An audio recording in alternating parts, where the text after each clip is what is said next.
दोस्तों, वीडियो की शुरुआत करता हूँ एक मोटिवेशन स्टोरी के साथ।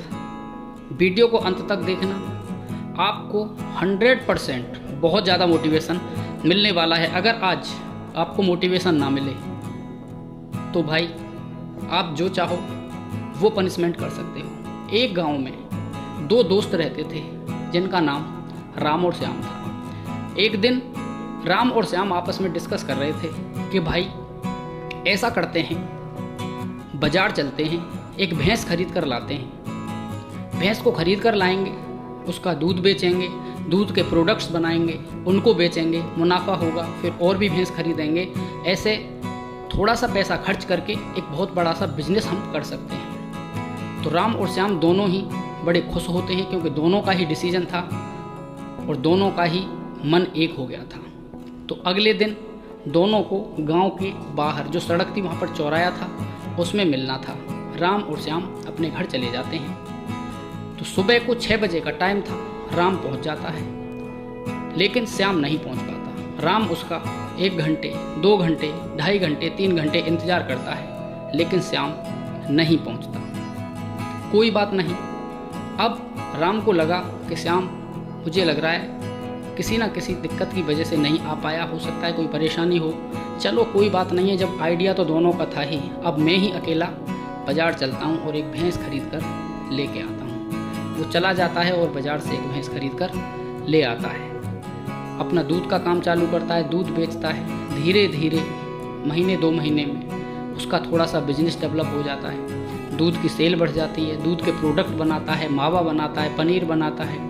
धीरे धीरे उसको मुनाफा बचने लगता है। 1 से 2, 2 से 3, इसी तरीके से 6-7 महीने, 8 महीने, 1 साल तक काम करता है।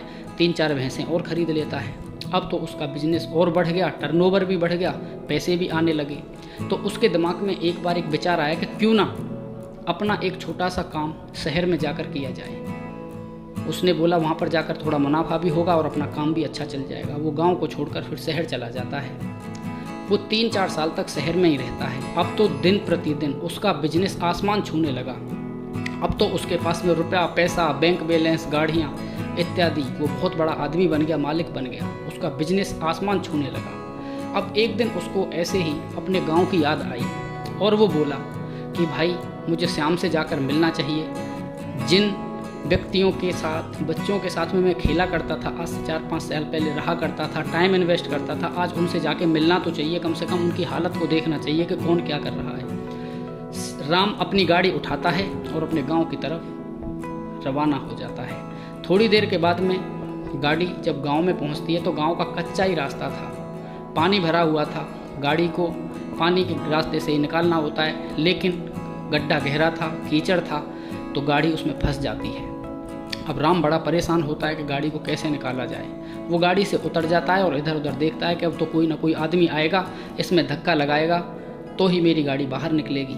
अब वो क्या देखता है कि दूर करीब 200 मीटर एक पेड़ है, उस पेड़ के नीचे एक आदमी बैठा है। उसने आवाज़ लाई, हेलो, एक्सक्यूज मी, भैया ज़रा इधर आओ, मुझे आपकी हेल्प की ज़रूरत है। वो आदमी नहीं सुनता है, वो कहीं गहरे विचारों में खोया था। राम उस आदमी की तरफ चला जाता है। अब वो जाकर क्या देखता है कि वो उसका वही दोस्त था जिसका नाम श्याम था। अब राम उसका नाम लेकर बोलता है कि अरे श्याम, तू? तो श्याम बोला, बाबूजी आप कौन हो?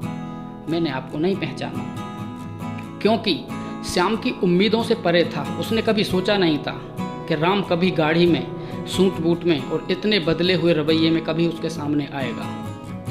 अब राम और श्याम की थोड़ी वहाँ पर जान पहचान हुई। श्याम को बहुत बड़ा झटका लगा। राम ने श्याम से एक बात पूछी कि भाई तू मुझे एक बात बता, जब हमने भैंस खरीदने का एक डिसीजन लिया था, एक निर्णय लिया था और मैं चौराहे पर पहुंच गया था, लेकिन तू क्यों नहीं आया था? तो श्याम बताता है कि यार मैं तेरे पास से जब वापस लौटा तो मैं सीधा घर आया। घर आने के बाद मैंने अपनी बीवी से पूछा, उसे ऐसी सारी बात बताई तो मेरी बीवी बोलती कि कहाँ से पैसे आएंगे, अगर भैंस खरीद भी लाए, व्यापार नहीं चला, दूध को किसी ने नहीं खरीदा, भैंस को कोई बीमारी हो गई, अगर भैंस मर गई तो क्या होगा?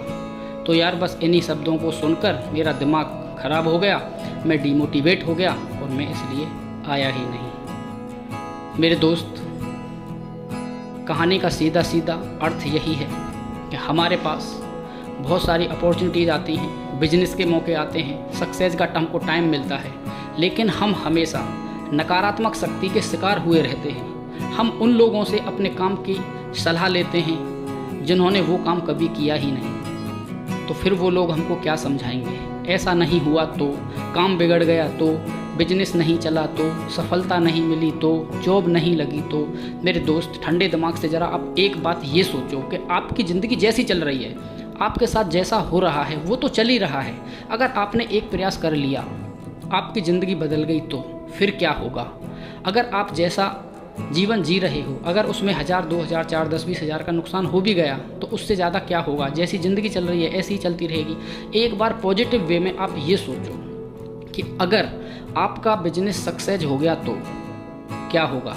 महंगी गाड़ी होगी, सफलता होगी, बैंक बैलेंस भी होगा, आपकी ज़िंदगी अच्छी होगी, सब लोग आपकी इज्जत करेंगे। लेकिन हमारे पेट में दर्द होता है तो हमको डॉक्टर से मिलना चाहिए, ना कि वकील से।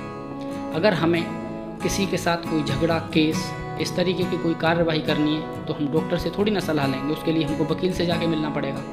लेकिन हम करते क्या हैं, हम किसी भी राह चलते इंसान से अपने काम की सलाह लेना स्टार्ट कर देते हैं, जबकि वो व्यक्ति उस काम के बारे में कुछ जानता ही नहीं है और आपको मुफ्त की सलाह देना स्टार्ट कर देता है, और वो आपकी नज़रों में आपका हीरो बन जाता है और आपके हाथ से आपकी एक खूबसूरत और बहुत ही शक्तिशाली अपॉर्चुनिटी आपसे दूर चली जाती है। तो दोस्तों, आपको इस तरीके से नहीं करना है।